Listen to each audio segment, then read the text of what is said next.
Assalamualaikum warahmatullahi wabarakatuh. Selamat siang adik-adik. Hari ini saya akan memberikan video perkuliahan mengenai topik kedua dari PHEP 3 mengenai manajemen kesehatan. Seperti yang telah saya sampaikan, bahwa kemarin itu atau minggu yang lalu kalian itu telah belajar mengenai manajemen dasar dan saat ini kita akan membahas mengenai topik kepemimpinan. Harapannya ilmu-ilmu dari minggu lalu itu bisa kalian terapkan, ditambah minggu ini mengenai kepemimpinan, sehingga sebagai seorang dokter itu selain bisa paham tentang manajemen dan juga bisa menjadi seorang pemimpin. Untuk tugas adik-adik mengenai siapa sih pemimpin atau seseorang siapakah yang menjadi panutan kalian atau role model kalian, itu mungkin akan kita bahas di pertemuan berikutnya.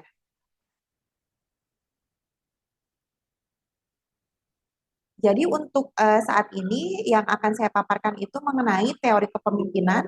Apa sih definisi dari kepemimpinan? Lalu sebab munculnya seorang pemimpin dan juga tipe dan gaya kepemimpinan. Ini ada video, silahkan adik-adik perhatikan.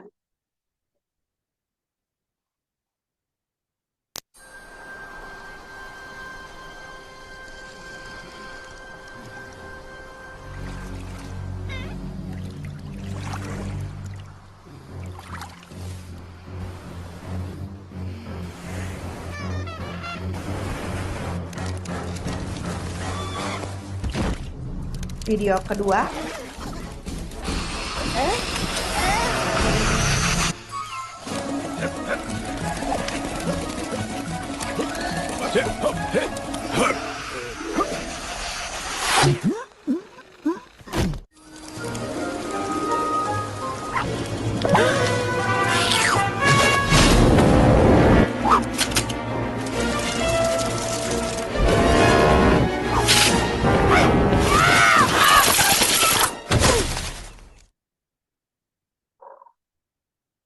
Oke, sudah selesai ya. Jadi tadi ada 3 video di mana seorang satu kelompok penguin, kedua itu semut, dan yang terakhir adalah kelompok dari kepiting. Semoga dari video yang tadi adik-adik itu bisa melihat atau menangkap intisari apa ya yang terjadi di sana. Bagaimana dari seorang perkumpulan binatang tadi, tapi ada satu orang yang memberikan instruksi. Itu hanya untuk video awal. Pertama kita langsung saja masuk mengenai definisi dari kepemimpinan. Nah, kepemimpinan sendiri ini merupakan penggunaan keterampilan seseorang dalam mempengaruhi orang lain untuk melaksanakan sesuatu sebaik-baiknya sesuai dengan kemampuannya. Yang di-highlight di sini adalah ini, dalam mempengaruhi orang lain. Jadi, itu merupakan suatu keterampilan. Keterampilan dasarnya dari mana sih? Keterampilan itu adalah dari pendidikan atau keilmuan, di mana nanti dia itu dapat diaplikasikan atau skills kalau kalian mungkin lebih kenalnya. Tujuannya untuk melaksanakan sesuatu sebaik-baiknya sesuai dengan kemampuannya. Ini juga ada yang mengatakan bahwa kepemimpinan merupakan proses yang digunakan untuk mempengaruhi anggota kelompok ke arah pencapaian tujuan, baik itu kelompoknya atau organisasi, dan juga kemampuan untuk mempengaruhi sebuah kelompok ke arah pencapaian tujuan organisasi. Lalu ada lagi, ya memang cukup banyak ya definisi kepemimpinan, nanti harapannya kalian bisa mengintisarikan apa dari tujuan atau definisi yang tadi. Kepemimpinan merupakan pekerjaan yang dilakukan oleh seorang manajer yang menyebabkan orang-orang lain bertindak sehingga kemampuan seorang manajer dapat diukur dari kemampuannya dalam menggerakkan orang lain untuk bekerja. Jadi kalau dilihat tadi ya, yang pertama mempengaruhi orang lain, mempengaruhi anggota kelompok, mempengaruhi sebuah kelompok, menyebabkan orang-orang lain bertindak gitu. Itu adalah salah satu kemampuan dari manajer atau seorang pemimpin. Jadi pengertian kepemimpinan timbul di mana dengan adanya unsur-unsur ada orang yang dipengaruhi, siapa? Apakah anggota kelompok kita, orang sekitar kita, anggota organisasi, dan juga ada orang yang mempengaruhi. Mempengaruhi itu dia leadernya, itu pemimpin tersebut. Lalu ada juga pengarahan dari yang mempengaruhi. Jadi kalian saat menjadi pemimpin Kalau misalnya mau memberikan arahan harus jelas. Maksudnya apa? Karena nanti orang yang dipengaruhi kalian atau anggota kalian tuh akan bingung. Arah dari pemimpin saya ini mau apa ya? Seperti itu. Lalu pola dasar kepemimpinan. Model kepemimpinan menurut Jerteri didasarkan pada kenyataan bahwa kepemimpinan ini muncul dari adanya suatu hubungan yang kompleks yang terdiri dari pemimpinnya, pengikutnya, struktur organisasi, atau nilai sosial dan pertimbangan politik. Pemimpin mungkin kebayang ya. Jadi kita sebagai seorang pemimpin gak bisa hanya bagaimana kita, tapi kita harus lihat bagaimana hubungannya, bagaimana relasi kita dengan orang sekitar kita dan organisasi yang di bawah kita. Misalnya dulu kalian OSIS, menjadi ketua OSIS. Kira-kira anggota-anggotanya bagaimana ya suasana di dalamnya? Lalu bagaimana alur komunikasi komando terhadap ke bagian kemahasiswaannya, bagian kepala sekolahnya, itu juga penting. Syaratnya menjadi apa sih? Apakah setiap orang ini bisa menjadi pemimpin? Tentu bisa. Saya percaya bahwa tiap orang itu dilahirkan bisa menjadi pemimpin, minimal buat dirinya sendiri. Kalau misalnya untuk laki-laki, pasti nanti berkeluarga menjadi seorang pemimpin. Syaratnya apa ya? Yang pertama itu ada hasrat diri untuk mandiri, adanya rasa ingin tahu yang tinggi. Lalu dia juga terampil dan memiliki kepandaian, perfeksionis, jujur, optimis dan realistis, lalu juga mudah menyesuaikan diri dan komunikatif. Diharapkan juga sabar, ulet, tidak mudah menyerah, berjiwa wira swasta. Ya, harus bisa entrepreneur, lalu tajam firasatnya dan adil pertimbangannya. Harapannya juga seorang pemimpin itu memiliki motivasi tinggi dengan target yang ideal, memiliki daya inovasi dan daya imajinasi yang tinggi, lalu sanggup membawa stafnya kepada tujuan yang pasti dan mesejahterakan, lalu mampu membangkitkan kekuatan rasional. Itu syaratnya. Apakah diri kalian ini sudah ada? Jika sudah ada, kalian layak untuk menjadi seorang pemimpin. Lalu ini juga penerapan kepemimpinan berdasarkan 5 angka rukun Islam. Yang pertama, tetapkan syahadat sebagai misi kepemimpinan. Tolong dibaca kembali ya, arti dari syahadat itu apa. Lalu bangun karakter kepemimpinan melalui sholat. Maksudnya bagaimana ya? Sholatnya tepat waktu. Tertib. Sholat itu ada imam, ada pemimpin. Itu bisa di situ ya. Jadi kalau misalnya diminta menjadi imam, jangan menolak. Itu merupakan salah satu contoh kepemimpinan yang baik. Lalu tingkatkan pengendalian diri melalui puasa, keluarkan potensi fitrah melalui zakat, lalu lakukan aksi total dengan semangat tawaf dan sa'i pada saat ibadah haji. Ini ya, jadi setiap diri kalian adalah pemimpin dan kalian akan dimintai pertanggungjawaban atas pimpinannya. Yang saya bilang bahwa jangan merasa kalian gak pantas menjadi seorang pemimpin. Minimal untuk memimpin diri sendiri itu sudah kalian miliki. Lalu kegiatan kepemimpinan itu bagaimana? Tadi ya, kita sebagai pemimpin harus bisa mengarahkan. Misalnya gini, apakah kalian mau mengarahkan seseorang itu ke yang lebih baik? Lalu, kalau misalnya mau mengarahkan dengan yang lebih baik, tunjukkan jalannya. Dan harus melakukan supervisi. Contohnya nih, misalnya, dulu waktu kalian nanti ada yang jadi ketua BEM. Atau contohnya ginilah, ketua angkatan. Ketua angkatan sebagai abah ambu, nanti mengarahkan. Yuk, kita satu angkatan harus lulus bareng. Bagaimana jalannya? Diskusi, diarahkan. Misalnya, di sini yang pinter siapa? Ayo kita diskusi. Yang pinter nanti memimpin diskusi kelompok. Lalu nanti siapa yang sebagai sumber membantu mencari referensi itu. Lalu sebagai ketua angkatan melakukan supervisi. Nggak boleh setelah kita menunjukkan sesuatu kita lepas begitu saja. Dipantau. Minimal kalau tidak bisa hadir terus diupdate bagaimana perkembangannya. Seperti ini suka pada datang nggak ya kalau belajar kelompok? Lalu gurunya datang enggak? Referensinya ada enggak? Bagaimana pelaporan dan evaluasinya untuk tujuan agar angkatan ini menjadi lulus bareng?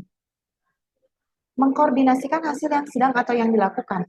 Nanti tetap harus ada organizing seperti yang kemarin telah kalian pelajari ya. Jadi tetap staffing. Bagaimana tuh cara mengarahkannya? Karena jika seorang pemimpin murni semua dilaksanakan sendiri, itu sangat melelahkan. Dan exhaust bisa juga burn out kaliannya. Lalu yang kegiatan untuk mempersatukan usaha dari berbagai individu yang memiliki karakteristik yang berbeda. Itu juga penting. Lalu ada yang nanya nih ya, Dok, kalau kayak gitu kalau jadi pemimpin harus bagaimana ya gaya kepemimpinan yang efektif? Jadi nggak ada satu cara yang terbaik untuk mempengaruhi perilaku orang-orang. Gitu. Gaya yang efektif adalah kepemimpinan yang disesuaikan dengan kedewasaan. Jadi terserah. Nanti setelah ini saya akan memaparkan contoh-contoh gaya-gaya dari kepemimpinan bagaimana.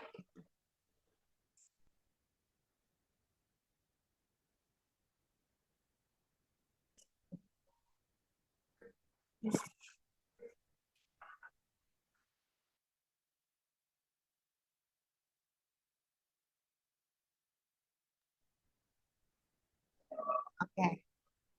Ya, jadi kita lanjut lagi.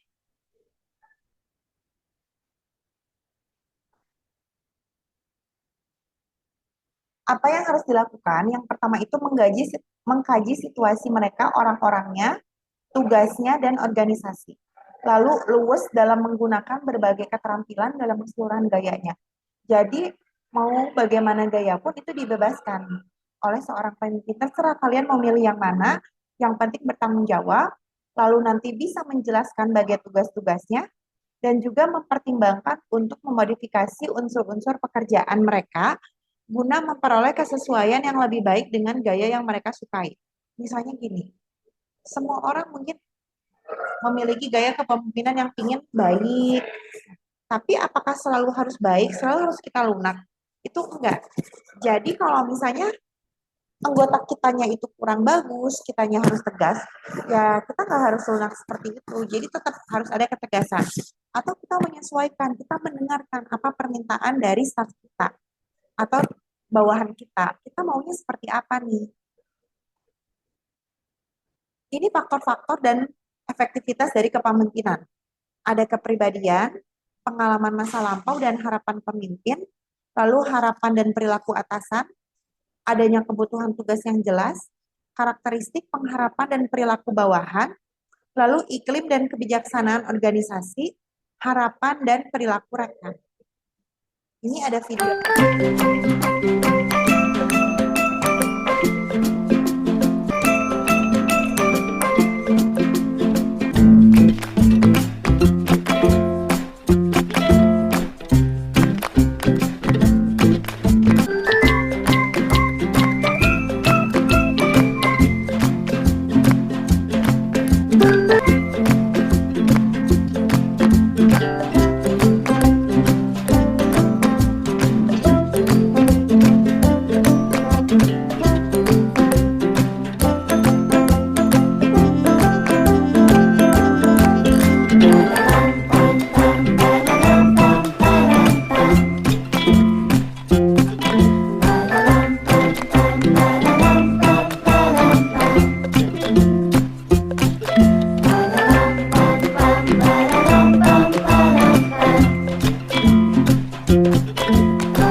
Oke, tadi itu ada video, silakan nanti kalian boleh diulang-ulang ya, dan nanti tolong tanggapi bagaimana pesan dari video tersebut.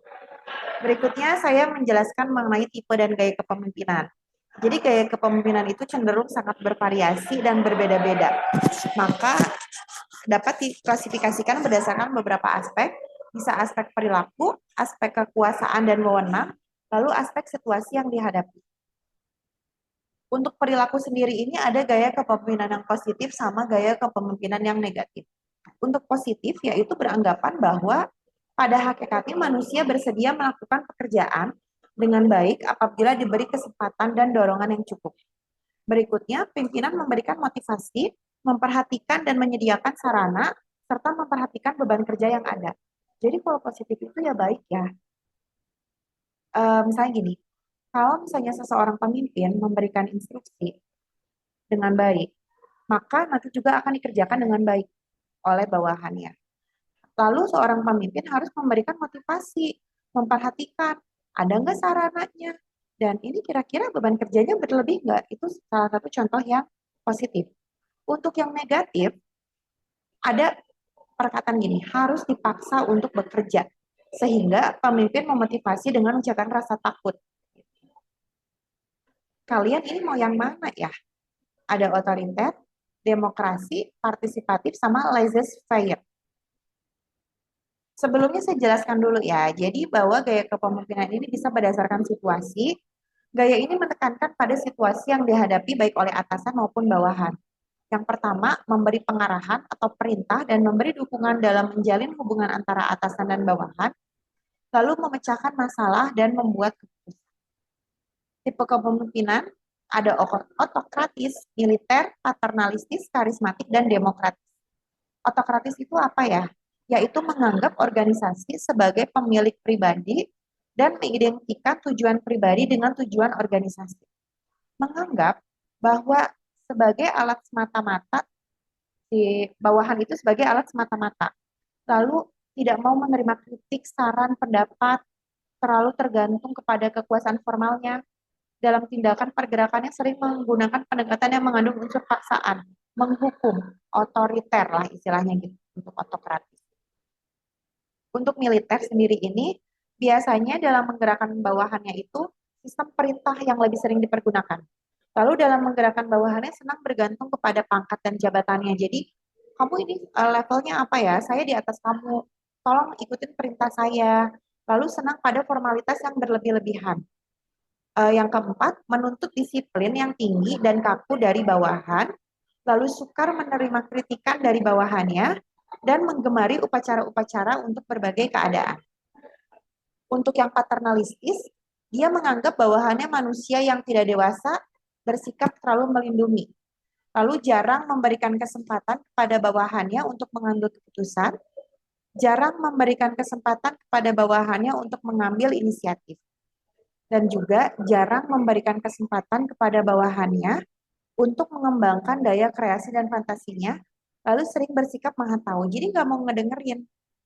Idenya di saya, ya udah saya ngelaksanakan. Sebagai bawahan nggak bisa tuh ngasih ide, nggak bisa diminta ayo brainstorming bareng, ayo FGD bareng, ada masalah apa nih diskusi yuk demi kemajuan organisasi kita, itu tidak ada dalam tipe yang paternalistis. Berikutnya untuk karismatik, umumnya ini diketahui bahwa pemimpin yang demikian mempunyai daya tarik yang amat besar, berkarisma, dan pada umumnya mempunyai pengikut yang jumlahnya sangat banyak, meskipun para pengikut itu sering pula tidak dapat menjelaskan mengapa sih mereka menjadi pengikut. Jadi kadang tuh nggak tahu, kenapa ya mengikuti. Kalau dulu apa ya, mungkin istilahnya dulu ada yang aliran-aliran sesat gitu ya, mungkin karena ngelihat karismanya dia nggak tahu kenapa ikut, kadang pengikutnya juga nggak tahu saya mengikuti ini kenapa. Yang terakhir demokratis, mungkin ini yang sering kalian dengar juga. Demokratis pada intinya dalam mengambil suatu pendapat itu kita meminta pendapat dari orang sekitar. Semua keputusan tidak diputuskan sendiri oleh pemimpin tapi mendengarkan dari bawah. Timurnya itu ada. Berikutnya ada tambahannya, ada kendali bebas atau laissez-faire. Jadi pemimpin itu membiarkan bawahannya untuk mengatur dirinya sendiri. Pemimpin hanya menentukan kebijaksanaan dan tujuan umum, lalu bawahan dapat mengambil keputusan yang relevan untuk mencapai tujuan dalam segala hal yang mereka anggap cocok. Ini bisa kalian lihat juga keterampilan dari kepemimpinan, ada teknis, konseptual, sama hubungan antar manusia. Tadi ya yang namanya keterampilan itu dia berupa skills, dan mungkin tiap pemimpin juga beda. Bagaimana keterampilan dari seseorang. Yang pertama, kesanggupan untuk mengerti dan mengerjakan aktivitas teknis, lalu juga konseptual. Jadi bagaimana sih mengonsep, membuat ide, memberikan masukan dalam usaha sebagai keseluruhan serta menganalisanya. Lalu keterampilan hubungan antar manusia, yaitu kesanggupan untuk bekerja sama dengan orang lain sebagai anggota kelompok dan pimpinan.